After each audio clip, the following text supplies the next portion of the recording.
Hello friends, welcome back to Play Tamil Dubs. இப்போ பார்த்தீங்கன்னா ரீசெண்டாக ஹாலிவுட் சைட்லேருந்து என்னென்ன நல்ல அப்டேட்ஸ்லாம் வந்திருக்கு அது எல்லாத்தையும் இன்றைக்கி ஒரு வீடியோ நம்ம பார்த்துடலாம். வாங்க டேட்டா வீடியோவை ஸ்டார்ட் பண்ணலாம்.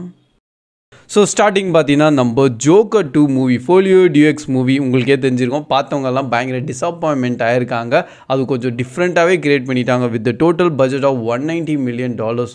ஆனால் இப்போ வரைக்கும் வேர்ல்டு வைட் ஃபுல்லாக ஃபர்ஸ்ட் வீக் கலெக்ஷனோட பார்த்தீங்கன்னா வெறும் $65 million தான் அவங்க எடுத்திருக்காங்க. அண்ட் மேபி நெக்ஸ்ட் வீக் அது ஓடாதா இல்லை அட்லீஸ்ட் அந்த பட்ஜெட்டாச்சும் அந்த க்ராஸ் பண்ணோமா, பிரேக் ஈவனாச்சும் ஆகுமா, இந்த மாதிரி ஒரு டவுட்ஸோடு இப்போ போயிட்டுருக்கு. பட் என்னன்னாலும் ராட்டன் டொமேட்டோ ஸ்கோரிங் கூட பார்த்தீங்கன்னா கொஞ்சம் கொஞ்சமாக கிராஜுவலி கம்மியாகிட்டே போகுது. இப்போதைக்கு அது 33% ஸ்கோரோடு தான் இருக்குது. அண்டு அதே ட்ரெண்டில் போயிடுச்சுன்னா அது ரொம்ப இன்னும் கம்மியாகிட்டே போகும். அண்ட் பை த வே நானும் பர்சனலாக பார்த்துட்டேன். அண்ட் நான் ஆல்ரெடி ஷேர் பண்ணது தான் பயங்கர டிசப்பாயிண்டடு. ஏன்னா ஒரு எக்ஸ்பெக்டேஷன்ஸோடு போயிருந்தேன் ஜோக்கர் 1 மாதிரி இருக்கணும்னு. ஆனால் அது அப்படி இல்லாமல் ரொம்பவே மியூசிக்கலாக படத்தை க்ரியேட் பண்ணிட்டாங்க.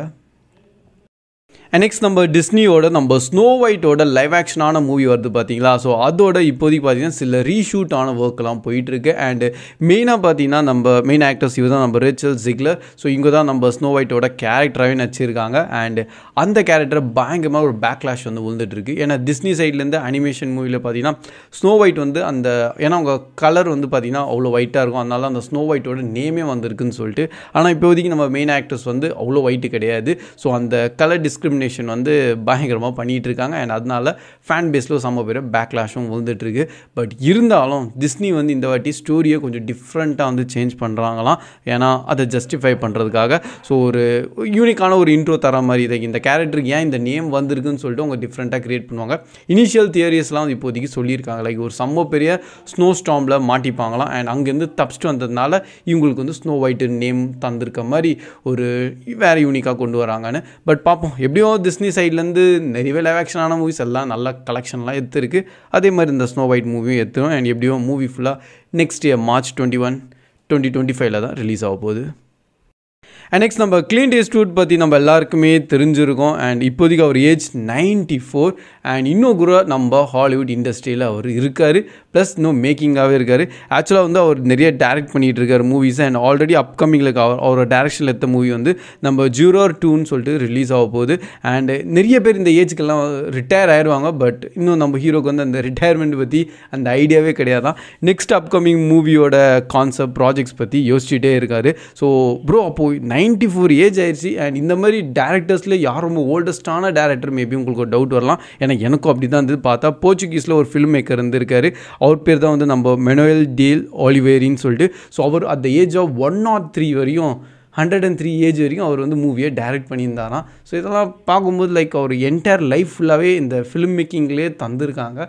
அண்ட் அதனால அந்த ஒரு ஏஜ் டிஃப்ரென்ஸ் இல்லை அந்த ஓல்ட் ஏஜ் வந்தோடனே அதை விட்டுடலாம் அப்படிலாம் பிளானே இல்லை போல். அவங்க பாட்டு நெக்ஸ்ட் பண்ணிகிட்டே இருக்காங்க.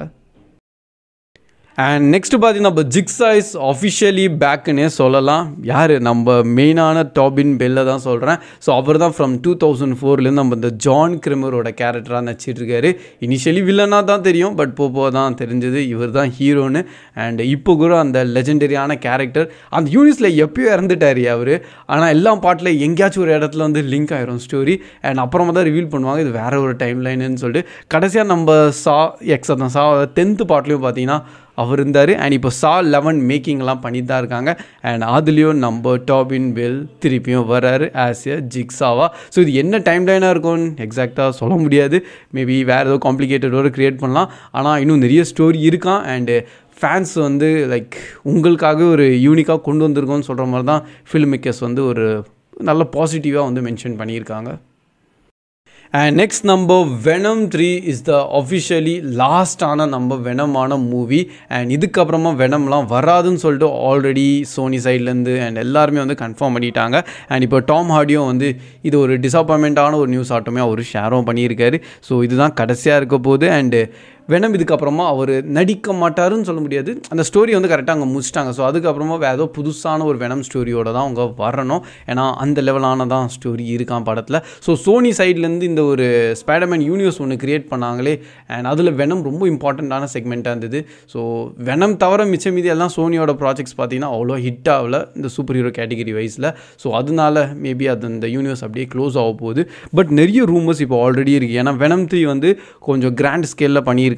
ஆல்ரெடி நல் இந்த மாதிரி ஒரு செம்ம பெரிய வில்லனான சிம்பியாட் காடை வேறு கொண்டு வந்துட்டாங்களா. ஸோ வெனமால் கண்டிப்பாக சிங்கிளாக வந்து அவரால் அகெயின்ஸ்டாக ஃபைட் பண்ண முடியாது. இன்னும் நிறைய அவருக்கு ஹெல்ப் தேவைப்படும். அண்ட் அந்த மாதிரி இல்லை ரூமர்ஸ் இப்போதைக்கு இருக்குது, நம்ம ஸ்பைடர்மேனும் உள்ளே ஜாயின் ஆகலாம். ஸோ அது எந்த ஸ்பைடர்மேன் அது இன்னும் எக்ஸாக்டாக தெரில. பட் பார்ப்போம் அவங்க எப்படி அதை முடிக்கிறாங்கன்னு. அண்ட் நெக்ஸ்ட் நம்ம கியானோ ரீவ்ஸ் இப்போது அஃபிஷியலி பார்த்தீங்கன்னா ஒரு ப்ரொஃபஷ்னல் கார் ரேஸில் டெபியூட் பண்ணியிருக்காரு. Yes guys, so at the age of 60 and இப்போதைக்கு அவர் பார்த்தீங்கன்னா இந்த டொயோட்டோ GR கப்ஸ்ன்னு சொல்லிட்டு ஒரு ரேஸ் கண்டக்ட் பண்ணியிருக்காங்க. அண்ட் அதில் ஒரு ப்ரொஃபஷனல் கார் ரேஸராக வந்து உள்ளே கலந்துட்டார். அண்ட் கலந்து அது மட்டும் இல்லை, out of like total 35 members இருந்திருக்காங்க. அண்ட் அதில் 25th பிளேஸில் வந்து ரீச் ஆயிருக்காரு. ஸோ அந்த ரேஸை முடிக்கிறதே பெரிய விஷயம். ஃபர்ஸ்ட் ஆஃப் ஆல் அந்த ரேஸில் குவாலிஃபை ஆகணும். அண்டு அவுட் ஆஃப் 35 மெம்பர்ஸில் இவர் அந்த 25th பொசிஷன் வந்திருக்காரு. So it's a big deal தான் ஐயா. அதுவும் இந்த ஏஜில் வந்து டெபியூட் பண்ணியிருக்காரு, அது ஒரு ஹைலைட் பண்ணுங்கள். அங்கே இருக்கவங்க என்னென்ன ஏஜில் வேணால் இருக்கலாம், யங்கஸ்டர்ஸாக ஒரு நிறைய பேர் இருக்கலாம். பட் அவர் வந்து வெறும் ஆக்டிங் கேரியர் மட்டும் இல்லாமல் இந்த மாதிரி ஒரு கார் ரேசிங்குள்ளே வந்திருக்காரு. அண்டு அவரோட ஸ்டோரியை பயங்கர இன்ஸ்பைரிங்காக இருக்கும். அண்டு நான் வந்து அவரோட ஸ்டோரி ஃபுல்லாகவே வந்து நோட் பண்ணி வச்சுருக்கேன். ஸோ தனி ஒரு வீடியோவே கிரியேட் பண்ணலாம் இருக்கேன். லைக் நம்ம கியானோ ரீவ்ஸோட ஃபுல் அவர் ஸ்டோரி எப்படி வந்து அவர் ஃபில்ம் மேக்கிங்கில் வந்திருக்காரு, என்னென்ன ப்ராப்ளம்ஸ்லாம் ஃபேஸ் பண்ணியிருக்காரு, அண்ட் செம்ம இன்ஸ்பைரிங்காக இருக்கும். ஸோ அது நம்ம தனியாக இன்னொரு வீடியோவில் கண்டிப்பாக பார்த்துடலாம். அண்ட் நெக்ஸ்ட் நம்ம ஹாலிபெரியும் பார்த்தீங்கன்னா அஃபிஷியலி இப்போ நம்ம கிறிஸ் ஹெம்ஸ்வொர்த் வந்து ஒரு அப்கமிங் நம்ம அமேசான் MGM ஸ்டுடியோஸோட ஒரு க்ரைம் த்ரில்லரான இதில் ஒர்க் பண்ணிகிட்டு இருக்காரு. அதான் க்ரைம் 101ன்னு சொல்லிட்டு. அண்ட் அதில் இப்போ நம்ம ஹாலிபெரியும் உள்ளே ஜாயின் ஆகிட்டாங்க. ஸோ அப்கமிங் இது ஒரு செம பெரிய ஒரு பிக்கான ஒரு ப்ராஜெக்டாகவும் மாறப்போகுது. ஸோ எக்ஸாக்டாக சொல்ல முடியாது இந்த க்ரைம் 101 எந்த மாதிரியாக இருக்கும். மேபி ஒரு ட்ரூ ஸ்டோரியை ஷோகேஸ் பண்ணுறதா, இல்லை அது ஃபுல்லாகவே சினிமேட்டிக்காக மூவியாக கொண்டு வர போகிறாங்களான்னு. பட் ஜஸ்ட் ஒரு ப்ராஜெக்ட் மட்டும் தான் மென்ஷன் பண்ணியிருக்காங்க. ஸோ பொறுமையை பார்த்துடலாம். அண்ட் ஃபைனலாக பார்த்தீங்கன்னா நம்ம ஜானத்தன் மேஜர்ஸ் வந்து திருப்பியும் பேக் இன் சினிமாஸ்ன்னே சொல்லலாம். ஏன்னா அவரோட மேகசின் ட்ரீம்ஸ்ன்னு சொல்லிட்டு ஒரு மூவியை பண்ணியிருக்காரு. அண்ட் அந்த மூவி இப்போதைக்கு தேட்டர்ஸில் ரிலீஸ் ஆக போகுது. ஸோ இன்கேஸ் இந்த மூவி மட்டும் கொஞ்சம் ஹிட் ஆயிடுச்சுன்னா அகைன் நம்ம ஜானத்தன் மேஜர்ஸோட அந்த மார்க்கெட் வந்து வந்துடும். அன்ஃபார்ச்சுனேட்டாக ஒரு சில பர்சனலால் அவருக்கு ஏதோ ஃபைட்லாம் பப்ளிக்கில் போச்சு.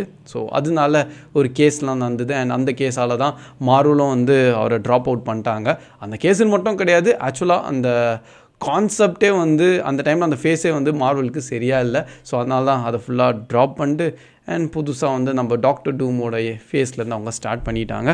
பட் பை த வே இன்னும் கூட நம்ம ஜானத்தன்ஸ் மேஜர்ஸ் வந்து நம்ம இன்னும் MCUவோட இருக்காருன்னு சொல்லலாம். அது பார்ப்போம். நெக்ஸ்ட்டு டாக்டர் டூமுக்கு அப்புறமா மேபி இவர் திருப்பியும் கொண்டு வரதுக்கு வாய்ப்பு இருக்குது. ஸோ தட்ஸ் ஆல் கைஸ், இதுதான் இப்போதைக்கு எல்லாம் ரீசெண்டாக வந்த ஹாலிவுட் அப்டேட்ஸ். அண்ட் மெயினாக இன்றைக்கி சொன்ன இந்த வீடியோ பார்த்து நீங்கள் யோசிக்கிறா வெயிட் பண்ணிக்கல சைப்பாக இருக்கீங்களோ அதையும் கண்டிப்பாக கமெண்ட் செக்ஷனில் ஷேர் பண்ணுங்கள். அண்ட் வீடியோ பிடிச்சிருந்தால் மறக்காமல் லைக்கோ பண்ணிடுங்க. ஸோ கீப் வாட்சிங், keep supporting play Tamil dub. See you in next video. Bye guys.